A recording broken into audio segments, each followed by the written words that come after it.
فیضان اولیاء فیضان مرشد تاجدار ختم نبوت تاجدار ختم نبوت ہر صحابی نبی مرشد میں نے دے دیا الحمدللہ ہر صحابی نبی ہر صحابی نبی حضرت علامہ و مولانا فہیم قادری اختاری دامت برکاتہ العالیہ خطاب فرما رہے ہیں. آئیے سماعت کرتے ہیں.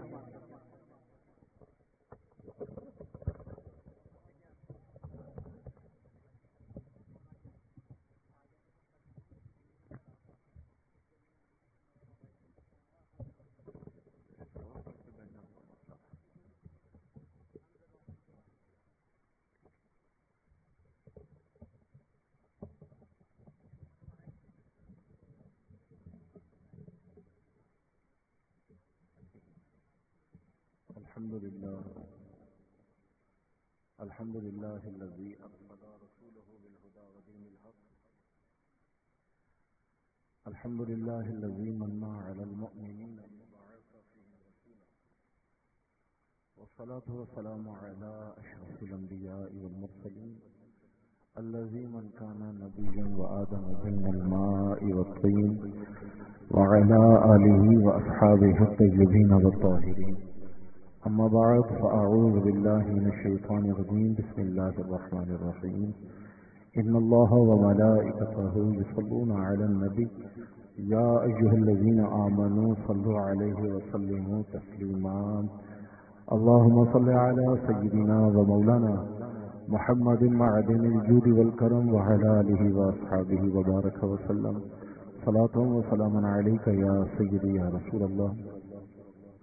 مختصر حمد و ثنا کے بعد انتہائی واجب الاحترام اس بزم میں موجود ہر ہی عاشق رسول اللہ رب العزت کا فضل و احسان ہے کہ اس نے ہمیں اپنی زندگی میں ایک مرتبہ پھر ایسی بابرکت نورانی روحانی محفل ذکر و نعت میں حاضری کا شرف عطا فرمایا. دعا ہے اللہ رب العزت ہم سب کی حاضری کو اپنی بارگاہ میں قبول و منظور فرمائے. ہمارے میزبان جناب غلام دستگیر بھائی ہر سال بڑی پابندی کے ساتھ اپنے والدہ مرحومہ کے خالِ ثواب کے لیے یہ عظیم الشان محفل میلاد کا اہتمام کیا کرتے ہیں. اللہ رب العزت ان کی انتظام اہتمام کو اپنی بارگاہ میں شرف قبولیت عطا فرمائے. ان کا یہ محفل سجانا میرا آپ کا ہم سب کا یہاں پر حاضر ہونا اللہ رب العزت بروز قیامت ہماری بخشش اور مغفرت کا ذریعہ اور وسیلہ بنائے. مجھ سے قبل خوبصورت انداز سے ثنا خوانی کا سلسلہ چل رہا تھا اور یہ آخر میں میری حاضری ہے اور آئی تھنک یہ آخری حاضری ہے. اس کے بعد انشاءاللہ صلاۃ السلام دعا اور فاتحہ پر ہماری اس محفل کا اختتام ہوگا.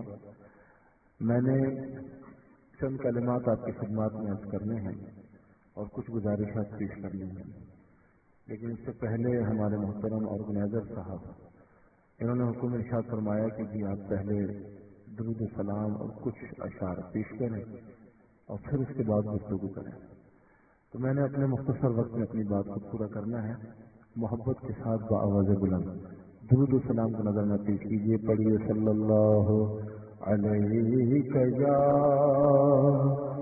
رسول اللہ وسلم علیک یا حبیب اللہ. اور پڑھیے صلی اللہ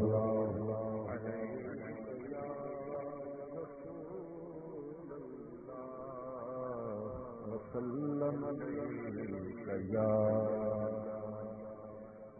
حبیب اللہ. دلوں کی گلشن مہک رہے ہیں یہ کیسے کیوں آج آ رہے ہیں. دلوں کی گلشن مہک رہے ہیں یہ کیسے کیوں آج آ رہے ہیں. کچھ ایسا محسوس ہو رہا ہے حضور تشریف لا رہے ہیں، کچھ ایسا محسوس ہو رہا ہے، حضور تشریف لا۔ کہیں پہ ہے میں کشوں کی، کہیں پہ محفل ہے دل جلوں جلوں، وہ کتنے خوش بخت ہیں جو اپنے محفل سجا رہے ہیں، وہ کتنے خوش بخت ہیں جو اپنے نبی کی محفل سجا۔ کہاں کہاں سب کہاں دولت، حسن خدا کی ہے یہ حقیقت، تمہیں بلایا ہے مصطفیٰ نے، وہی ہو جا رہے ہیں جنہیں بلایا ہے مصطفیٰ نے، وہی مدینے کو جا رہے ہیں، کچھ ایسا محسوس ہو رہا ہے، حضور تشریف۔ کبھی اس شخص کے عیبوں کا چرچا ہو نہیں سکتا، کبھی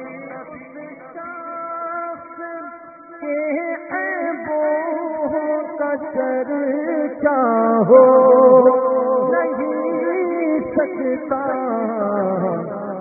حرم جس کا نبی رکھے وہ رسوا ہو نہیں سکتا، حرم جس کا نبی رکھے وہ رسوا ہو نہیں سکتا۔ ہم سب کا بھرم رکھیں، بلند آواز سے کہہ لیجیے، بھرم جس کا نبی رکھے وہ رسوا ہو نہیں سکتا۔ مہجبینوں نازنی یوں تو بہت سے ہیں، ایک سے بڑھ کر ایک حسین، ایک سے بڑھ کر ایک خوبصورت چہرے والے دنیا نے دیکھے، حسینوں مہجبینوں نازنی یوں تو بہت سے ہیں، مگر کوئی میرے سرکار جیسا ہو نہیں سکتا، مگر کوئی میرے سرکار جیسا ہو نہیں سکتا، سب کیسے بھرم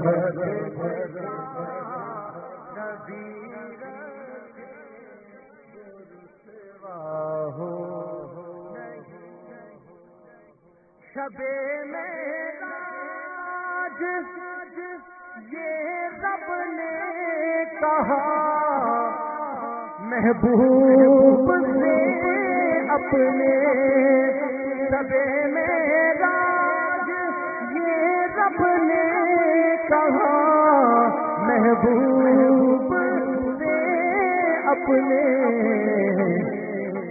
نہیں ہے جو تمہارا ہو ہمارا ہو نہیں سکتا، نہیں ہے جو تمہارا ہو ہمارا ہو،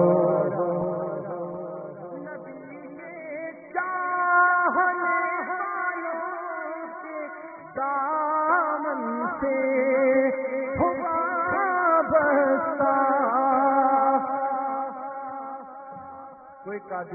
کوئی چشتی، کوئی نقشبندی، کوئی سہروردی، کسی نے پیرانے پیر کے ہاتھوں میں ہاتھ دیا ہے، کوئی خواجہ غریب نواز کا منگتا ہے، کوئی داتا صاحب کو دل دیے بیٹھا ہے، کوئی بابا فرید الدین مسجد گرجر شکر کی چوکھٹ پہ بیٹھا ہوا ہے.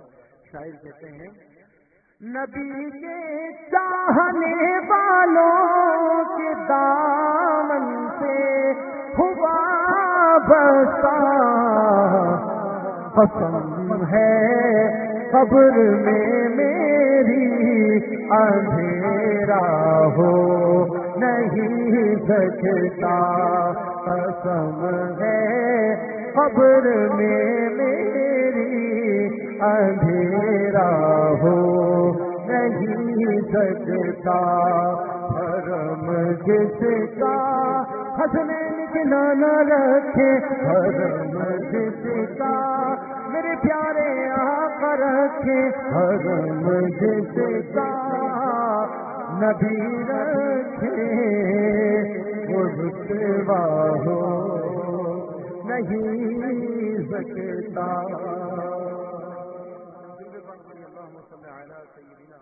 مولانا محمد معدن الجود والکرم وعلى آله وصحبه وبارك وسلم صلاۃ و سلام علیک یا سیدی یا رسول اللہ. اللہ رب العزت نے دنیا میں انسان بھی پیدا فرمائے اور جانور بھی پیدا کیے، لیکن آپ جانتے ہیں کہ انسان اور جانور کے درمیان بہت ساری باتوں میں فرق ہے. جن جن چیزوں میں انسان اور جانور کے درمیان فرق ہے، من جملہ انہی باتوں میں ایک چیز یہ بھی ہے کہ انسان زندگی گزارنے میں اپنی طرز زندگی میں کسی نہ کسی کو فالو کرتا ہے، کسی نہ کسی کی پیروی کرتا ہے. انسان زندگی گزارنے کے لیے مختلف معاملات میں مختلف لوگوں کی نقالی کرتا ہے. یہ پیروی کرنا، گرد و پیش کے ماحول کو فالو کرنا، یہ اللہ رب العزت نے انسان کی فطرت کے اندر یہ بات رکھی ہے. سمجھدار لوگ بیٹھے ہیں، جانور کسی کی پیروی نہیں کرتا، جانور کسی کی نقالی نہیں کرتا. دنیا بھر کے جانوروں کا طرز زندگی ایک ہی جیسا ہوتا ہے. پاکستان کی بکریاں گھاس کھاتی ہیں، امریکہ کینیڈا کی بکریاں بسکٹ نہیں کھاتی، وہ بھی گھاس ہی کھاتی ہیں.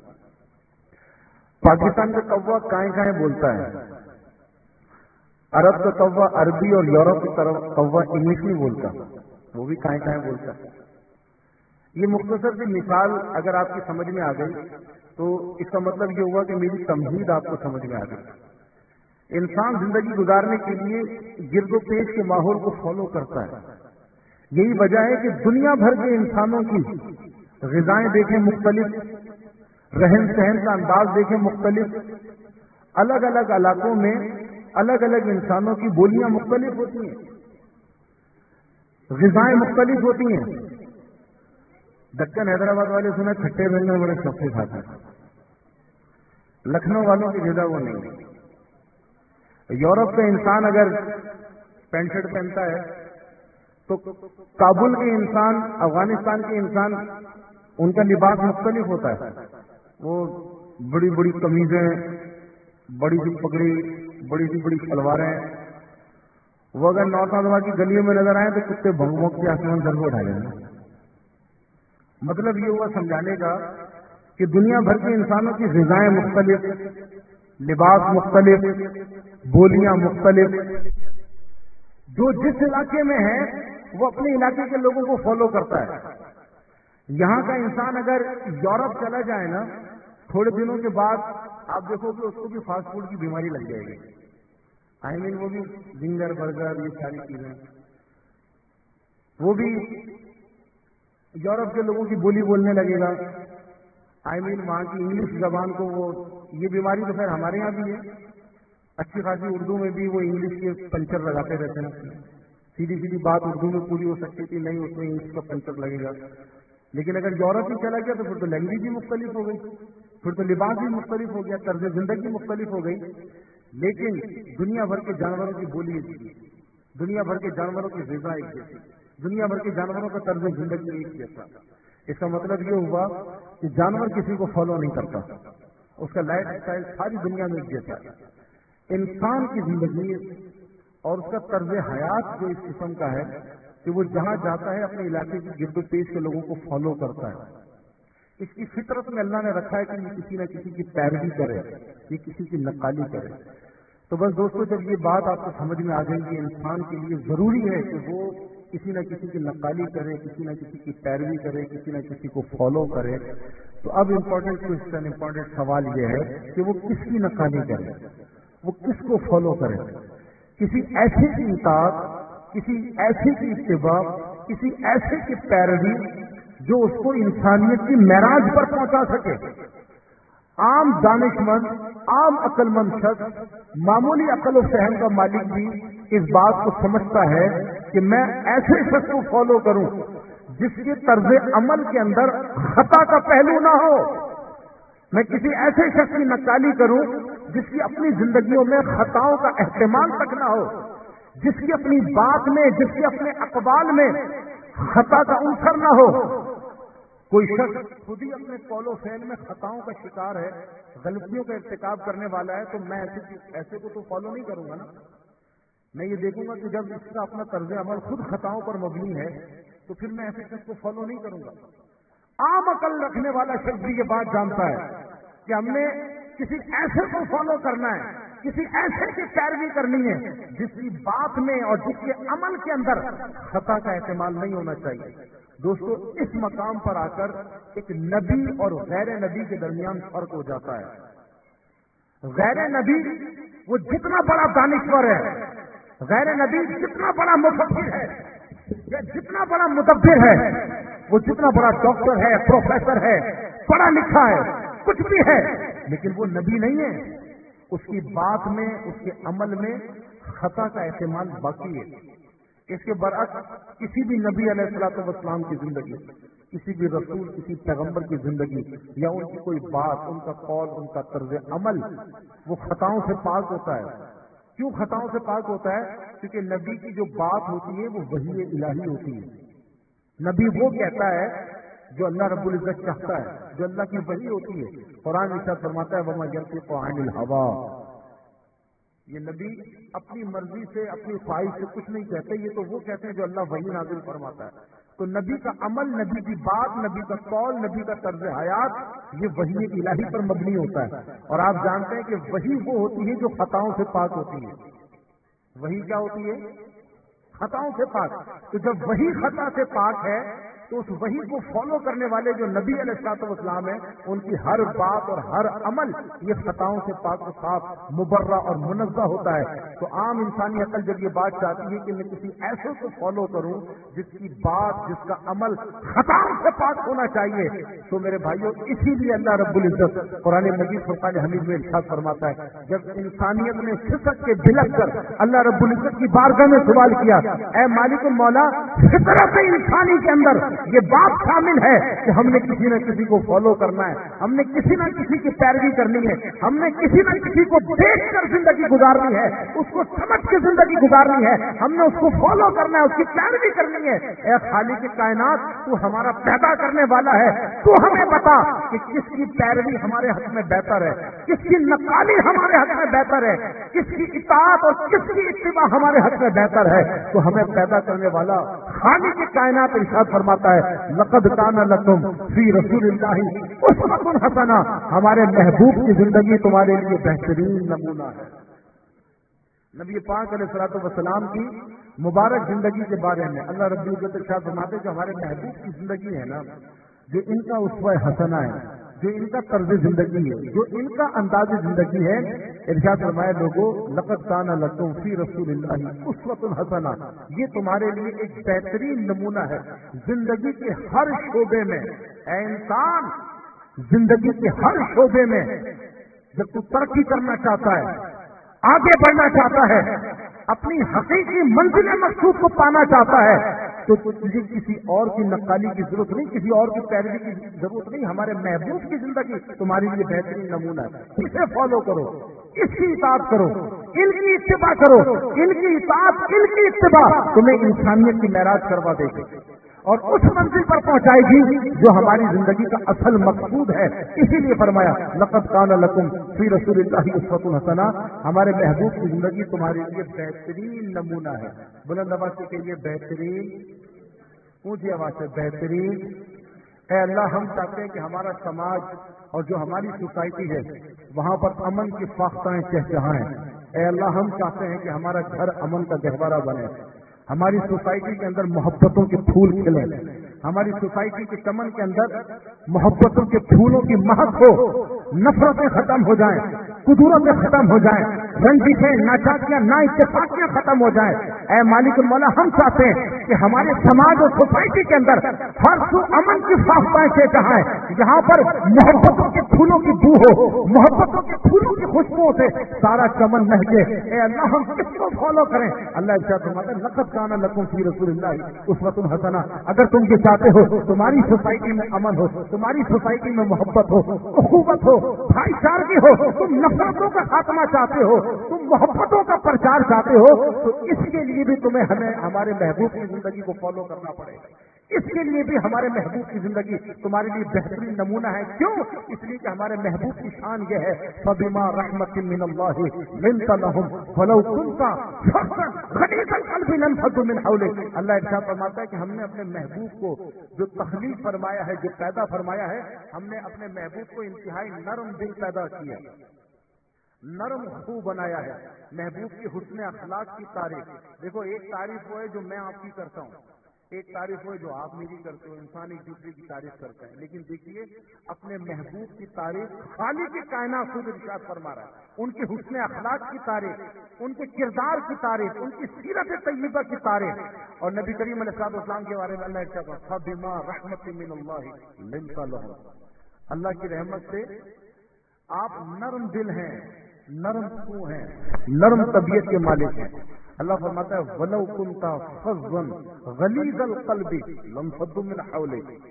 اللہ ایسا فرماتا ہے کہ اگر آپ سخت دل کے مالک ہوتے، سخت طبیعت کے مالک ہوتے، مانا یہ کہ ہم نے آپ کو نرم دل بنایا ہے، با اخلاق بنایا ہے، نرم خو بنایا ہے، نرم طبیعت کا مالک بنایا ہے. اگر ہم نے آپ کو سخت دل بنایا ہوتا، سخت گو بنایا ہوتا، اللہ ایسا فرماتا ہے لانفضوا من حولک. جو آپ کے چاروں طرف بھی جانثاروں کا ہجوم ہے نا، محبت کرنے والوں کا ہجوم ہے، غلاموں کا ہجوم ہے، ہر ایک مصطفیٰ جان رحمت کے نام پر اپنی گردن اپنی ہتھیلی پہ لیے گھومتا ہے.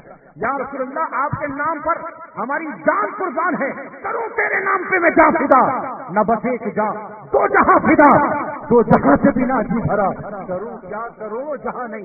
ہر ایک اپنی جان کا نظرانہ لیے گھومتا ہے. ہر ایک مصطفیٰ جان رحمت پر اپنی اولاد کو قربان کرنے کے لیے تیار ہے، اپنے ماں باپ کو قربان کرنے کے لیے تیار ہے. یہ جو جان نثاروں کا ہجوم ہے، آپ کی بزم میں ابو بکر صدیق بھی ہے، آپ کی محفل میں عمر فاروق بھی ہے، آپ کی سنگت کے اندر حضرت عثمان غنی بھی ہے، مولا کائنات بھی ہے، عبداللہ بن مسعود بھی ہے، ابو ہریرہ بھی ہے، عشرہ مبشرہ بھی ہے. یہ لاکھوں لاکھ کا جو ہجوم ہے چاروں طرف، اور جو آپ پر جان بچانے کے لیے تیار ہے. محبوب صرف اس لیے کیونکہ آپ نرم خو ہیں، نرم طبیعت کے مالک ہیں، نرم دل ہیں. فبما رحمت من اللہ لنت لهم ولو كنت فظا غلیظ القلب لانفضوا من حولك. اگر آپ سخت دل کے مالک ہوتے تو پھر یہ جان نثاروں کا ہجوم نہ ہوتا. تو دوستو، تاجدار کائنات صلی اللہ علیہ وسلم کے گرد یہ جو جان نثاروں کا ہجوم ہے، ہر ایک جو جان دینے کے لیے نبی پاک علیہ السلام کے نام پر تیار بیٹھا ہے، اپنی اولاد کو، ماں باپ کو قربان کیے دینے کے لیے تیار بیٹھا ہے. یہ صرف اس لیے کہ نبی پاک کا اخلاق حسنہ بڑا ارفع و اعلیٰ ہے، حضور کا کردار بڑا الفا و اعلیٰ ہے. آپ نے محبت اور پیار کا وہ پیغام عام کیا ہے کہ لوگ آپ کے دامن اقدس سے اپنے کو اپنے دشمنوں کے ساتھ اور غیروں کے ساتھ بھی نبی پاک علیہ السلام کا سلوک ایسا ہوتا تھا کہ جو حضور کی جان کے در پہ ہوتے تھے، جب سرکار کی محفل میں آتے تھے تو حضور کی زلفوں کے اثر لگایا کرتے. بلند آواز سے کہیے نا سبحان اللہ. وہ جو لوگ کبھی آپ کی جان کے در پہ ہوتے تھے، آپ کے جانی دشمن ہوتے تھے، بس آپ کی محفل میں آنے کی دیر ہوتی تھی، آپ کی بزم میں آنے کی دیر ہوتی تھی، شرف غلامی کا جناب والا وہ پٹا گلے کے اندر ڈالتے تھے، آپ کے دامن اقدس سے وابستہ ہو جاتے تھے. جنگ بدر دوستو یہ وہ عظیم جنگ ہے، اسلام کی پہلی جنگ، جس میں اللہ رب العزت نے مٹھی بھر مسلمانوں کو اپنے سے بڑی تعداد کی کفار پر غلبہ عطا فرمایا تھا، اور یہ پہلی حق و باطل کا معرکہ تھا جس میں اللہ رب العزت نے قسم پرسی کے عالم میں، انتہائی کمزوری کے عالم میں بھی مسلمانوں کو فتح عطا فرمائی تھی۔ حق اور باطل کو اللہ رب العزت نے واضح فرما دیا تھا، اور خود قرآن مجید فقال حمید میں کہتا ہے وَلَقَدْ نَصَرَكُمُ اللَّهُ بِبَدْرٍ وَأَنْتُمْ أَذِلَّةٌ، مسلمان حالانکہ بہت کمزور تھے، اس کے باوجود اللہ رب العزت نے غلبہ عطا فرمایا۔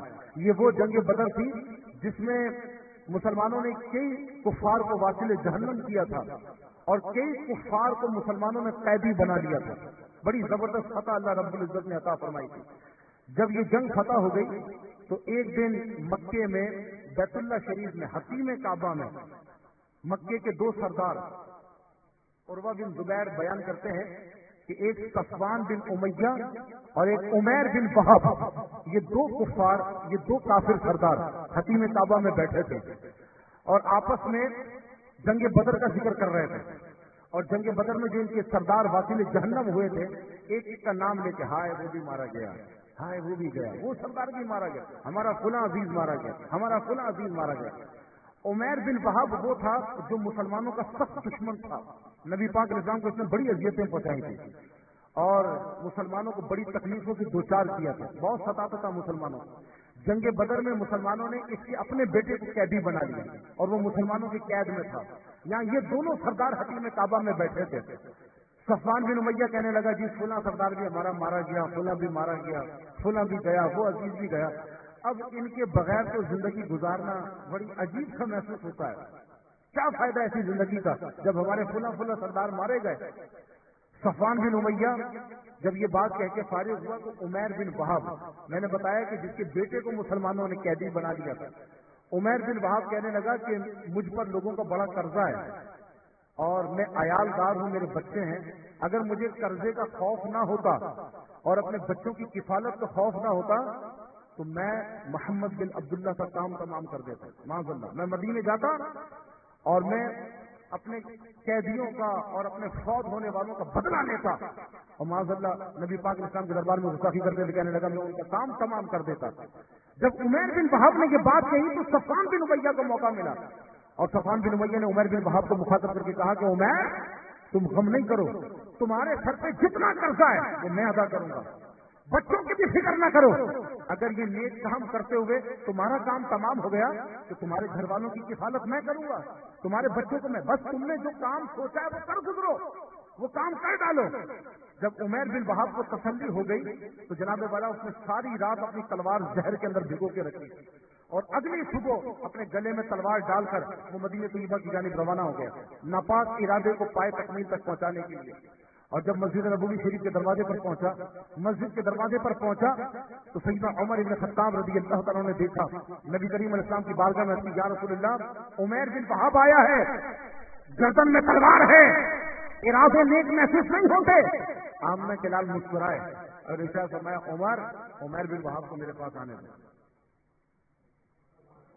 اونچی آواز سے اوئے اندر نہیں آنے دینا، ایسا نہ ہو کہ خواہ مخواہ قاتلانہ حملہ کر کے کون ہماری جان بچائے گا، بار قریب بھی نہیں آنے دیں۔ نہ یہ دنیا کے لوگ تھوڑی تھے، دنیا کے پولیٹیشین، دنیا کے سائنسدان، دنیا کے مفکرین، قائدین، جن کو پتہ چل جائے کہ فل پروٹوکول کے ساتھ جس روڈ سے گاڑی گزرنی ہے وہاں خود کچھ بمبار ایک پل کے نیچے تیار بیٹھا ہے، وہ راستہ ہی تبدیل کر دیں گے، جانا ہی کوئی نہیں ہے وہاں پر۔ پتہ چل جائے جس جلسے کے اندر تقریر کرنی ہے ایک شوٹر آ کر کے بیٹھا ہوا ہے، وہ تقریر ہی کینسل ہو جائے گی۔ نہ دنیا کے قائدین کے اندر اور رہبر اعظم نبی رحمت صلی اللہ علیہ وسلم کی شان میں بڑا فرق ہے۔ حضور علیہ السلام تو آنے والوں کے تیور بھی جانتے ہیں، آنے والوں کے ناپاک ارادے کو بھی جانتے ہیں۔ اللہ رب العزت کی اذن سے، اس کی عطا سے، اس کے بتانے سے کون کس ارادے سے آیا ہے اس کے معافی ضمیر کو حضور جانتے ہیں۔ حضور نے فرمایا عمر غم نہ کرو، عمیر بن وہب کو اندر آنے دو۔ عمیر بن وہب اندر آیا، نبی کریم علیہ السلام کی محفل میں آ کے بیٹھ گیا۔ حضور نے فرمایا عمیر یہاں نہیں، میرے پاس آ، میرے قریب آ۔ عمیر بن وہب اپنی جگہ سے کھڑا ہوا، حضور نے اپنے پاس بلایا اور قریب کیا اور قریب کیا، یہاں تک کہ حضور کا گھٹنا عمیر بن وہب کے گھٹنے سے مس ہو گیا، اتنا قریب کر لیا۔ جب قریب کر لیا تو حضور نے فرمایا کہو عمیر کیسے آنا ہوا؟ تو عمیر بن وہب نے کہا جی میں تو آیا ہوں آپ سے بات کرنے کے لیے کہ آپ ہمارے قیدیوں کے ساتھ ذرا حسن سلوک کیجیے گا۔ ذرا احسان کیجیے گا ان کے ساتھ. آیا کس ارادے سے؟ موقع کی تلاش میں ہے. جھوٹ بولتے ہوئے کہنے لگا، کس بیانی اور دروغ کوئی کرتے ہوئے کہنے لگا، میں تو اپنے قیدیوں کے بارے میں بات کرنے آیا ہوں کہ ان کے ساتھ حسن سلوک کیجیے گا، ان کے ساتھ احسان کیجیے گا. نبی پاک علیہ السلام نے ارشاد فرمایا کہ اگر تم اس ارادے سے آئے ہو کہ صرف قیدیوں کے بارے میں بات کرنی ہے، یہ تلوار لٹکا کے کیوں آئے ہو؟ تو پھر پہلو بدلتے ہوئے اور بہانہ کرتے ہوئے کہنے لگا، ان تلواروں کو تو ناش ہو، بیڑا غرق ہو ان تلواروں کا، اس نے تو بڑا خون خرابہ کرایا، بڑی دشمنیاں کرائیں. میں تو صرف قیدیوں کے بارے میں حسن سلوک کی بات کرنے آیا ہوں. نبی پاک علیہ السلام نے ارشاد فرمایا، اچھا اگر تم یہ کہتے ہو تلواروں کا بیڑا غرق ہو، ان کا ناش ہو، انہوں نے ہمیں آپس میں ٹکرا دیا اور تم صرف قیدیوں کے بارے میں بات کرنے آئے ہو، تو عمیر بن وہاب ذرا یہ بتاؤ، یہ پچھلے دنوں جب تم صفوان بن امیہ کے ساتھ حتیم کعبہ کے اندر بیٹھے ہوئے تھے اور صفوان بن امیہ جب ہائے ہائے کر کے اپنے سرداروں کا ذکر کر رہا تھا، اور جب تم نے صفوان بن امیہ سے کہا کہ میرے سر پر اگر قرض کا بوجھ نہ ہوتا، میں عیاندار نہ ہوتا، بچوں کی کفالت کا خوف نہ ہوتا، تو محمد بن عبداللہ کا کام تمام کر دیتا. صفوان بن امیہ نے تم سے کیا کہا تھا کہ میں تمہارا قرضہ ادا کروں گا، تمہارے بچوں کی کفالت میں کروں گا، تم غم نہ کرو، جو ارادہ کیا ہے اسے پائے تک پہنچاؤ. وہ ساری باتیں کیا تھی؟ کس ارادے سے تم آئے ہو؟ صفوان بن امیہ کے ساتھ تم نے کیا گفتگو کی تھی؟ اللہ اکبر. جب سارے رازوں سے حضور نے پردہ اٹھایا، اللہ اکبر، جب ایک ایک راز کو حضور نے کھول کر کے بیان کیا، تو یہ عمیر بن وہاب سرکار کے قدموں میں گر گیا اور کہنے لگا، خدا کی قسم یہ تو وہ راز تھا جو میرے اور صفوان بن امیہ کے درمیان میں تھا، تیسرا شخص نہیں جانتا تھا. اگر آپ کے بعد ارشاد فرما رہے ہیں تو آپ اللہ کے سچے نبی ہیں، آپ اللہ کے سچے پیغمبر ہیں، کیونکہ جو مدینہ میں بیٹھ کر مکے میں ہونے والی ہماری اس راز کی بات سے پردہ اٹھا دے، خدا کی قسم وہ خدا کے بارے میں جھوٹ نہیں بول سکتا، وہ خدا کے بارے میں جھوٹ نہیں بول سکتا. تو جب آپ کی نبوت ثابت ہو چکی، آپ کی رسالت ثابت ہو چکی ہے، مجھے کلمہ پڑھائیے، مجھے بھی اپنی زلفوں کا اسیر بنائیے، مجھے بھی اپنے غلاموں کے اندر شامل کر لیجیے. ولو کنتا فظا غلیظ القلب لانفضوا من حولک، اے محبوب اگر آپ نرم دل نہ ہوتے، نم طبیعت کے مالک نہ ہوتے، لانفضوا من حولک. یہ جو ایک ایک کر کے آپ کے جانثاروں میں اضافہ ہوتا چلا جا رہا ہے، آپ کے غلاموں میں، محبت کرنے والوں میں یہ جو اضافہ ہوتا چلا جا رہا ہے، یہ صرف آپ کے حسن اخلاق کی برکت ہے، یہ آپ کی نرم دلی کی برکت ہے. یہ جو آپ کو اللہ نے نرم خو بنایا ہے، نرم مزاج اور نرم طبیعت کا مالک بنایا ہے، یہ آپ کے اس اخلاق حسنہ کی برکت ہے. لن فضوا من حولک، اگر ایسا اخلاق نہ ہوتا پھر جانثاروں کا اتنا ہجوم نہ ہوتا. یہاں تو نبی پاک علیہ السلام کی اخلاق کی گواہی صرف اپنی نہیں، غیر بھی دیتے ہیں، غیر بھی حضور کی مجلس میں آ کر بیٹھتے ہیں. تو دوستو نبی پاک علیہ السلام کی اس اخلاق کو جن جن نے مضبوطی کے ساتھ تھاما، جس نے حضور پاک علیہ السلام کی ان معنوں میں اطاعت کری، ان معنوں میں اتباع کری ہے، ان کی محبتوں میں اللہ رب العزت نے لوگوں کے دلوں کے اندر پیدا کر دی. آج صحابہ کرام کے نام سن کے، اکابرین کے نام سن کے، بزرگوں کے نام سن کے بے ساختہ ہماری زبان سے رضی اللہ تعالی عنہ، رحمت اللہ تعالی علیہ کے جو الفاظ نکلتے ہیں، اور ہم ادب و احترام کے ساتھ اپنے بزرگوں کے ناموں کو سن کر اپنی گردنیں جھکا لیتے ہیں. کیوں؟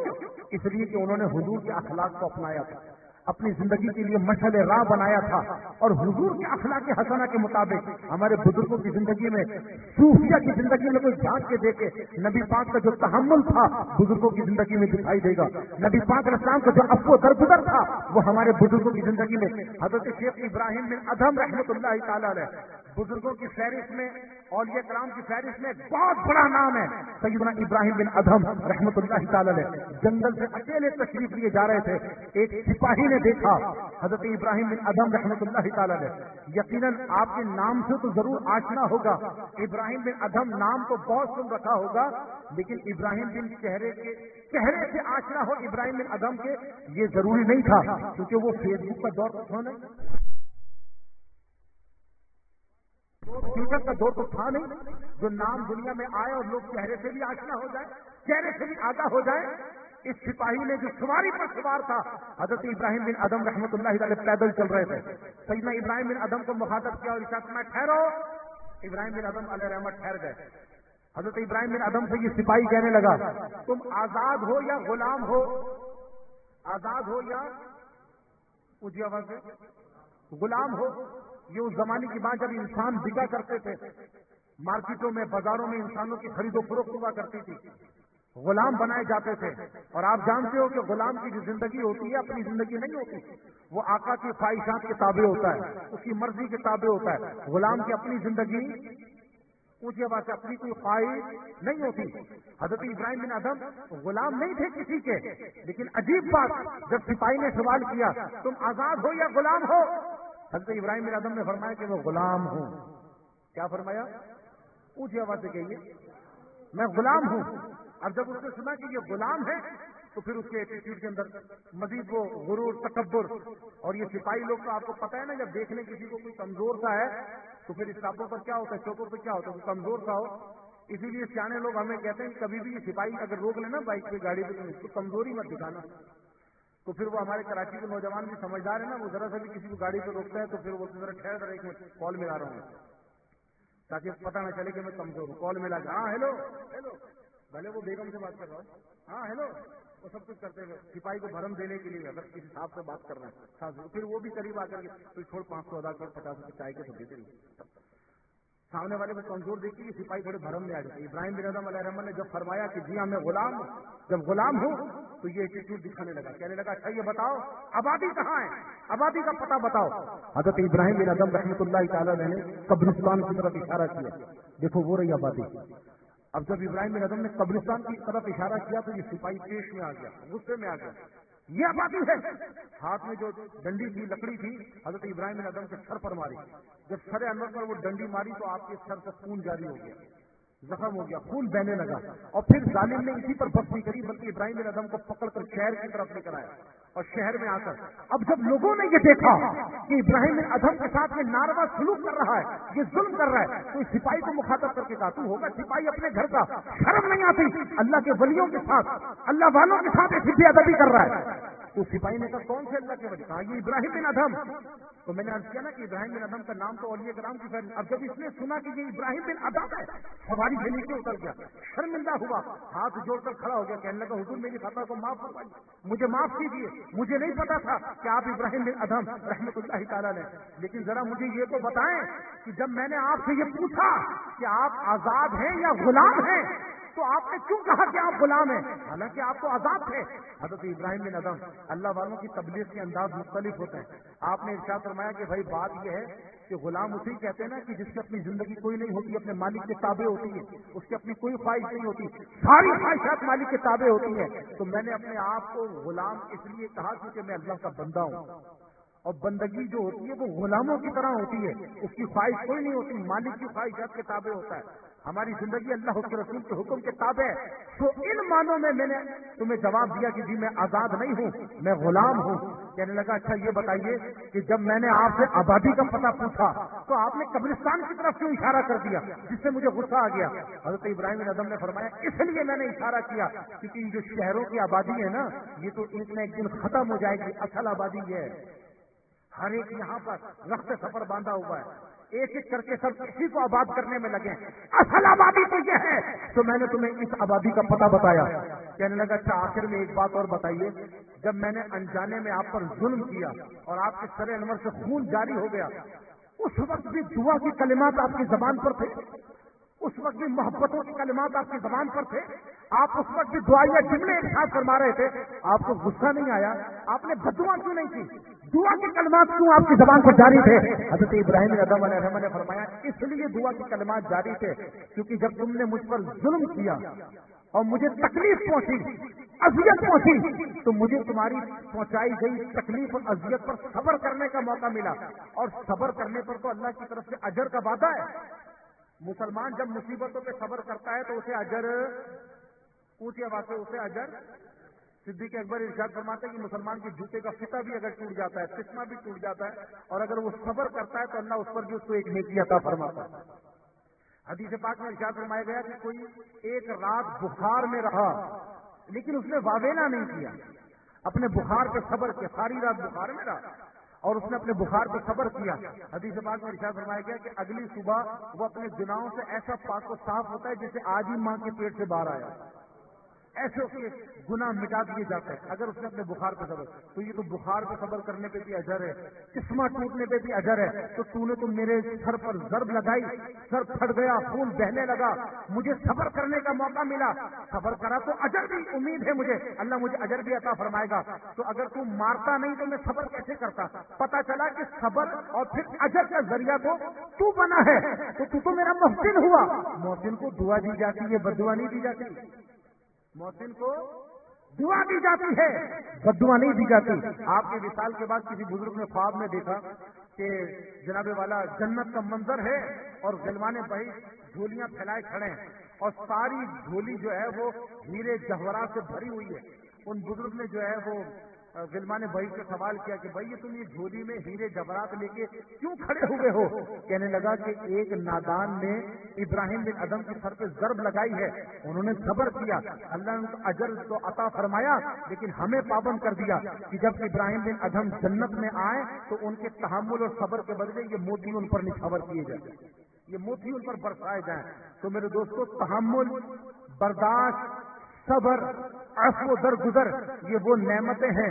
بزرگان دین نبی پاک علیہ السلام کی انہی چیزوں میں جب اطاعت کرتے تھے, فرما برداری کرتے تھے, تو آپ جانتے ہیں کہ لوگوں کے دلوں میں اولیاء کرام کی محبت, لوگوں کے دلوں میں صوفیاء کرام کی محبت, اپنے اکابرین کی محبت, اپنے بزرگوں کی محبت. اگر یہ ہمارے بزرگ ترش رو ہوتے, سخت کلام کرنے والے ہوتے, جیسے آج ہم مسلمانوں کا معمول ہے, ہم غیروں کے ساتھ تو بڑے حسن سلوک کرنے والے ہیں, باہر نکلیں گے نا پرچون کی دکان پہ جائیں گے, جی حضور, جی حضور, امام صاحب کے پاس جائیں گے, جی حضرت, جی حضرت, باپو سے ملیں گے, حضرت صاحب, حضرت صاحب, اور گھر میں جا کے بیگم کے سامنے سب سے بڑا پہلوان گئی, سب سے بڑا بہادر یہی. گھر کے بچے تو باپ گھر میں آتا ہے ایسی ٹینشن ہو جاتی ہے, ایسا لگتا ہے پتہ نہیں کون سا بھوت گھر میں آ گیا, کوئی ادھر چھپ رہا ہے, کوئی ادھر چھپ رہا ہے, کوئی ادھر چھپ رہا ہے. آپ ذرا اپنی زندگی پہ غور تو کر کے دیکھیں کون سے نبی پاک علیہ السلام کا اخلاق تھا, کیسا اخلاق کے حسنہ تھا.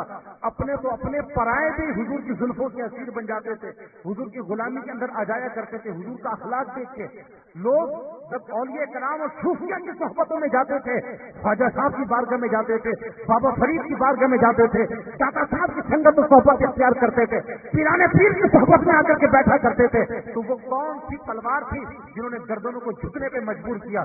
وہ سلاطین کی تلواریں تھیں جو لوگوں کی گردنوں کو جھکایا کرتی ہیں. وہ لوگوں کی دل کی بستی میں قدم نہیں رکھتے, دلوں کی بستی میں قدم رکھنے والے اللہ والے ہوا کرتے ہیں. دلوں کی بستی میں قدم رکھنے والے, محبتوں کے ساتھ لوگوں کے دلوں میں گھر بنانے والے, وہ پیرانے پیر ہوا کرتے ہیں, بابا فرید ہوا کرتے ہیں, خواجہ غریب نواز ہوا کرتے ہیں. تو دوستو, آج ہماری سوسائٹی میں, آج ہمارے معاشرے میں, اور آج جناب والا ہم جس معاشرے کے اندر رہتے ہیں, اگر ہم چاہتے ہیں کہ یہاں پر امن کا دورہ ہو, یہاں پر محبتوں کے پھول مہکنا شروع ہو جائیں, یہاں پر محبتوں کی ساختائیں ہماری سماج و سوسائٹی میں چہچہانا شروع کر دیں, ہمیں نبی پاک علیہ السلام والا تحمل پیدا کرنا پڑے گا, اپنے بزرگوں والا عفو درگزر اپنے اندر پیدا کرنا پڑے گا, برداشت کرنی پڑے گی, ظلم کرنے والے کے ساتھ بھی اچھا سلوک کرنے والا بننا پڑے گا. جو ہمیں محروم کرنے والے ہیں, نبی پاک علیہ السلام نے ارشاد فرمایا 3 عادتیں جس شخص کے اندر ہوں گی, اللہ رب العزت اس کا حساب و کتاب بڑی آسانی سے لے گا, اور مرنے کے بعد اس کو جنت کے اندر داخل فرمائے گا. جو تم پر ظلم کرے تم اسے معاف کرو, جو تمہیں محروم کرے تم اسے عطا کرو, اور جو تم سے قطع تعلق کرے تم اسے تعلق جوڑنے والے بن جاؤ. مسلمان دنیا میں تعلقات کو جوڑنے کے لیے آیا ہے, ننیال ددیال کے نام پر یا میکے اور سسرال کے نام پر تعلقات توڑنے کے لیے نہیں آیا. چھوٹی چھوٹی بات کا 10 من کا منہ بنا کر کے لوگوں سے تعلق توڑ کر پیٹ پھیرنے کے لیے یہ مسلمان کی شان نہیں. مومن کا شیوا یہ ہے, جو تم پر ظلم کرے تم اس کو معاف کرو, جو تمہیں محروم کرے تم اس کو عطا کرو, جو تم سے قطع تعلق کرے تم اس کے ساتھ تعلق جوڑ لو. ایمان سے بتانا, جو آمنہ کے لال صلی اللہ علیہ وسلم کے اس مبارک فارمولے پہ عمل کرے گا, یا جس سوسائٹی میں اور جس معاشرے پر اس جناب والا فارمولے پر عمل کیا جائے گا, کیا وہاں پر نفرتیں ہو سکتی ہیں, رنجشیں ہو سکتی ہیں, نچاکیاں ہو سکتی ہیں؟ جو اس فارمولے پہ عمل کرنے والا ہوگا وہاں تو محبتوں کا دورہ ہوگا. تو دوستو, آج یہاں سے نیت کر کے اٹھو, عبادتیں اپنی جگہ پر, ریاضتیں اپنی جگہ پر, عبادتوں کا مقام اپنی جگہ پر ہے, لیکن ایمانداری کی بات ہے, ہم نے کتابوں کے اندر یہ پڑھا کہ جو لوگ عبادتوں کے ذریعے وہ مقام و مرتبہ حاصل نہیں کر پاتے, اچھے اخلاق کی وجہ سے اللہ وہ مقام و مرتبہ بندے کو عطا فرماتا. عبادتوں کے ذریعے اکثر لوگ وہ مقام و مرتبہ حاصل نہیں کر پاتے. اچھے اخلاق، اچھے کردار، اچھا تحمل، اچھی برداشت، اچھے عفو درگزر. سب سے پہلے اپنے گھر والوں کے ساتھ حسن سلوک کیجیے. باہر تو آپ جو نیک بن کے اور ہم جو نیک بن کے گھومتے ہیں یہ تو سب آرٹیفیشل اسٹائل بنا لیتے ہیں. انسان جو نیچرل اور جو فطرت اور جو ریئلٹی ہوتی ہے وہ اس کے اپنے گھر کے اندر ہوتی ہے. گھر والا آپ کو بتائے گا کہ حضرت کتنے صاحب اخلاق ہیں. بیوی سے کوئی پوچھے کہ حضرت کتنے اخلاق کے مالک ہیں، بچے بتائیں گے کہ ابو کتنے با اخلاق آدمی ہیں. تو سب سے پہلے اپنے گھر والوں کے ساتھ اچھا سلوک کرنے کی نیت کیجیے. عفو درگزر سے کام لیجیے. بڑی سے بڑی غلطی کو معاف کر دینے کا جذبہ اپنے اندر پیدا کیجیے. ہم اپنے گھروں کے اندر جب اس فارمولے پہ عمل کریں گے انشاءاللہ ہمارے گھروں میں امن پیدا ہوگا، محبتیں قائم ہوں گی. اور پھر یہی محبتوں کا پیغام اور طریقہ لے کے اپنے سماج اور سوسائٹی میں، معاشرے میں جب ہم نکلیں گے اور معاف کرنا شروع کریں گے، ظلم کرنے والے کو بھی عطا کرنا شروع کریں گے تو انشاءاللہ لوگوں کے دلوں میں ایک دوسرے کی محبتیں پیدا ہوں گی.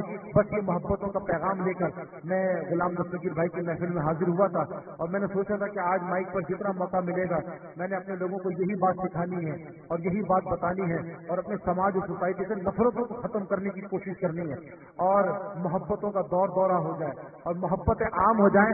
اس کے لیے ہم سب نے مل جل کر کوشش کرنی ہے. اللہ ہماری نفرتوں کو محبتوں میں تبدیل کر دے. دوستو، دنیا بھر کے مسلمان کوئی زبان کے نام پر، کوئی مسلک کے نام پر، کوئی فقہ کے نام پر، اب تو سلسلوں کے نام پر، اب تو خانقاہوں کے نام پر، گدیوں کے نام پر، برادریوں کے نام پر مسلمان ایک دوسرے سے ٹوٹے ہوئے ہیں. کسی بھی پلیٹ فارم پر مسلمان ایک جگہ پر جمع نہیں ہوتے. آؤ ہم یہاں سے یہ محبتوں کا علم بلند کریں اور ان گلی محلوں سے ہم، ان گھروں سے ہم یہ علم بلند کر کے ہم اس طریقے پر عمل کریں کہ ہم نے اپنے گھروں میں، سماج میں، سوسائٹی میں محبتوں کو عام کرنا ہے. اللہ نفرتوں کو ختم کرنے والا اور محبتوں کا عام کرنے والا بنائے. آمین بجاہ نبی الامین صلی اللہ علیہ وسلم. کھڑے ہو کر کے ساتھ کام کریں.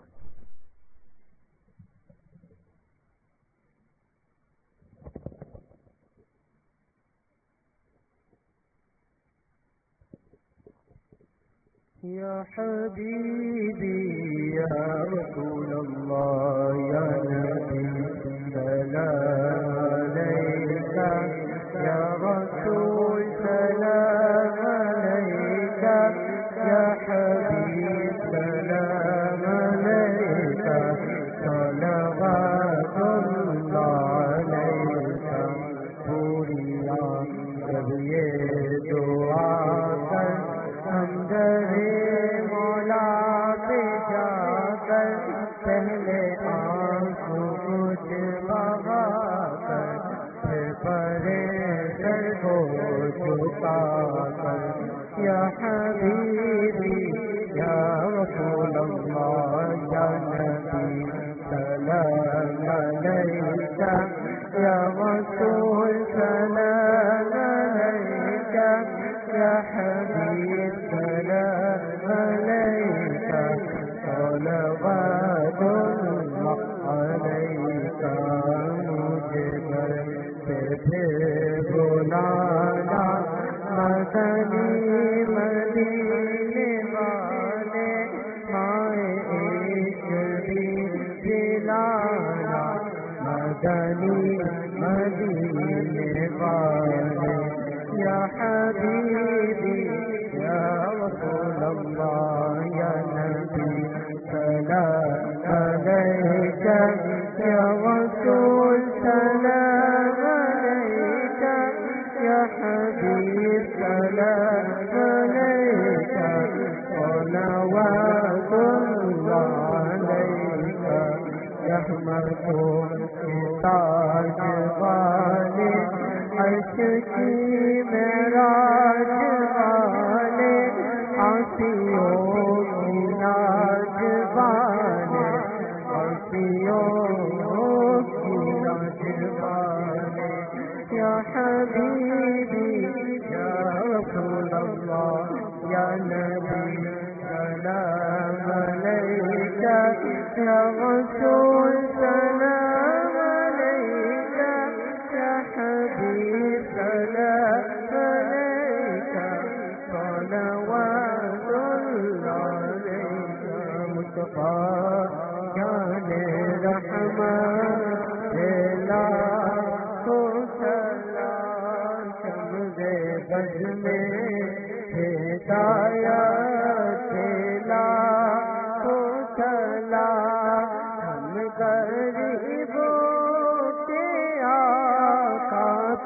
بے حد درود ہم غریبوں کے آقا پہ بے حد درود ہم فقیروں کی خدمت پہ لاکھوں سلام مصطفیٰ جان رحمان پہ لاکھوں سلام مصطفیٰ جان رحمان پہ لاکھوں سلام چل گئے بس میں ہدایت پہ لاکھوں سلام صلاۃ والسلام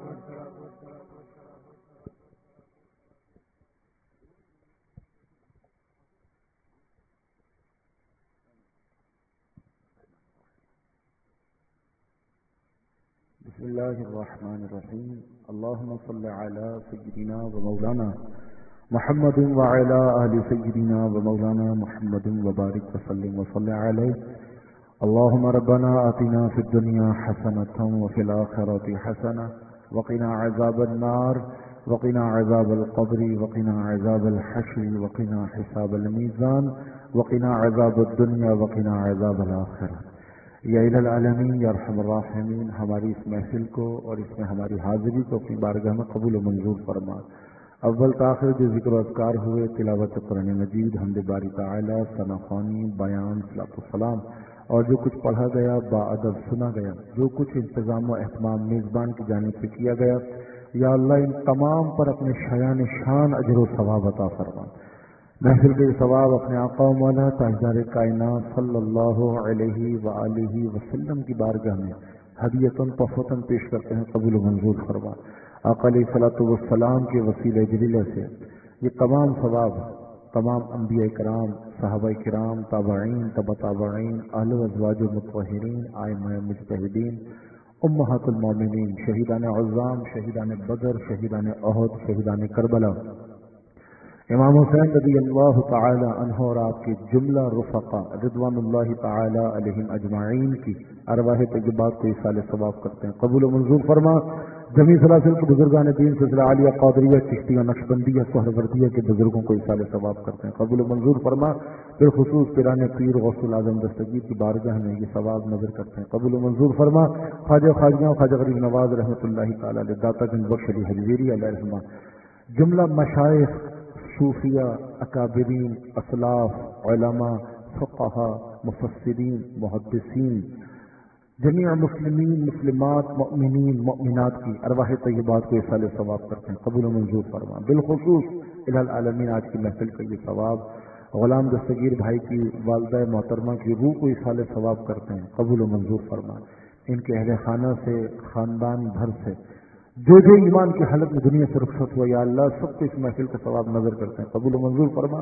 یہ دعا حاضرین محفل کے حق میں قبول و منظور فرما۔ الہ العالمین اس محفل پر برسنے والی چھما چھم رحمتوں کا صدقہ ہمارے سارے گناہوں اور خطاؤں کو معاف فرما، اپنی اطاعت فرما برداری اور اپنی کامل بندگی کی ہمیں توفیق عطا فرما۔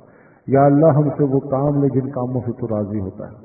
یا ارحم الراحمین نفس و شیطان کی شرارتوں سے ہمیں محفوظ فرما، قرآن و سنت کے احکامات کے مطابق زندگی گزارنا ہم سب کے لیے آسان فرما۔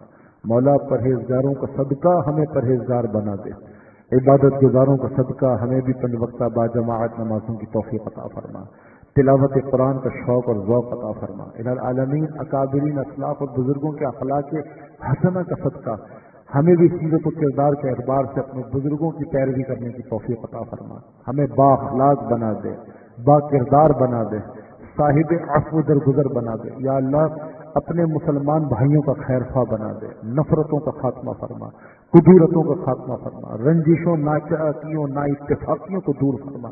ہمارے سماج، سوسائٹی، ہمارے معاشرے میں، ہمارے گھروں میں، خاندان میں، برادری میں الہ العالمین محبتوں کا دور دورہ فرما۔ ہم سب کو ایک اور نیک ہونے کی توفیق عطا فرما، آپس میں محبت اور پیار عطا فرما۔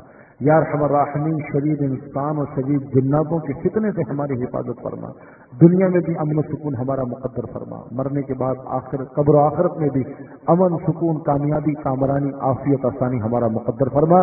صاحب خانہ ہمارے غلام دستگیر بھائی المعروف سمی بھائی الہ العالمین کے رزق میں، روزگار میں، کاروبار میں برکتیں عطا فرما، اہل و عیال میں، کنبے میں، آل میں، اولاد میں، نیکی میں، تقوی میں، پرہیزگاری میں الہ العالمین کے برکتیں عطا فرما، ان کے گھر کو گہوارہ امن و سکون بنا، الہ العالمین ان کی والدہ محترمہ کو قبر میں امن و سکون والی زندگی عطا فرما، ان کو جنتی لباس، جنتی بچھونا عطا فرما، ان کی والدہ مرحومہ کی قبر کو تا حد نگاہ وسیع فرما، نبی پاک علیہ الصلوۃ والسلام کی شفاعت سے بہرور فرما، جنت الفردوس میں پیارے محبوب علیہ الصلوۃ والسلام کا پڑوس عطا فرما، اور یہ دعا ہمارے تمام مسلمان مرحومین کے حق میں قبول و منظور فرما، جن بزرگوں کو ہم نے آج کی محفل کے ثواب ایصال کیا، جن مرحومین کو، جن مسلمانوں کو الہ العالمین 50 بار قرآن مجید فقان حمید سے بھی ختم ہوا، 1,00,000 بار کلمہ شریف بھی پڑھا گیا، 50,000 بار درود پاک بھی پڑھا گیا، یا اللہ تو جانتا ہے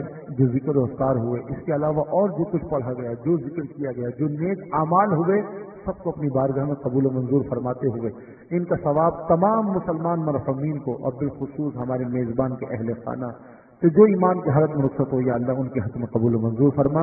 ان اللہ وملائکتہ یصلون علی النبی یا ایھا الذین آمنوا صلوا علیہ وسلموا تسلیما۔ اللهم صل على سيدنا ومولانا محمد معدن الجود والكرم ومنبع العلم والحلم والحكم، صلاة وسلاما عليك يا دافع البلاء والوباء بإذن الله۔ سبحان ربك رب العزة عما يصفون وسلام على المرسلين والحمد لله رب العالمين۔ جب زمین فاصل ہو یا اللہ، لب ہو لا الہ الا اللہ محمد رسول اللہ۔ کل بعد نماز ظہر اتوار کا دن ہے، انشاءاللہ ظہر کی نماز کے بعد فیضان انبیاء مسجد کے سامنے لیمن فیڈریشن میں مدرسہ فیضان غوث العظم میں